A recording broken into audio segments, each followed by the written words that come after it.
Breaking అని చెప్పాలి. Right, Rangareddy జిల్లా షాద్ నగర్ లో లాఠీ చార్జ్ జరిగింది. అయితే దానికంటే ముందు ఇందాక మా ప్రతినిధి విజయ్ చెప్పినట్టుగా, అలాగే విజయ్ మా ప్రతినిధి తలసాని శ్రీనివాస్ యాదవ్ తో మాట్లాడిన సందర్భంలో శ్రీనివాస్ యాదవ్ లాస్ట్ లో ఒక మాట చెప్పారు. దాన్ని ఒక బిగ్ బ్రేకింగ్ గా తీసుకోవాలి.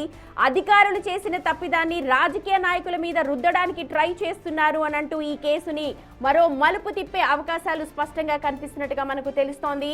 సో మరి రాజకీయ నాయకుల ప్రమేయం లేకుండా అధికారులే సొంత పెత్తనం చేస్తూ ఈ ఫోన్ ట్యాపింగ్ వ్యవహారాన్ని నిర్వహించారా అన్నది కూడా ఇప్పుడు ఒక పెద్ద క్వశ్చన్ గా మారుతోంది.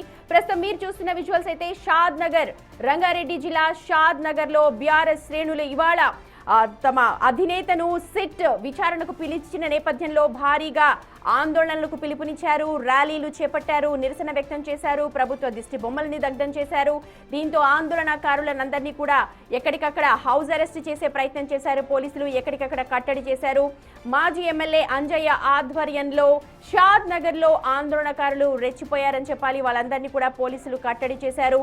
రోడ్డుపై హంగామా సృష్టించారు బీఆర్ఎస్ కార్యకర్తలు.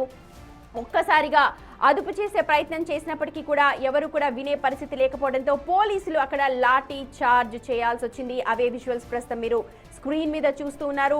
పోలీసులతో కూడా బీఆర్ఎస్ శ్రేణులు వాగ్వాదానికి దిగాయి. రంగారెడ్డి జిల్లా షాద్ నగర్ లో లాఠీ చార్జ్ జరగడంతో ఒక్కసారిగా ప్రాంతం అంతా కూడా ఉద్రిక్తంగా మారింది.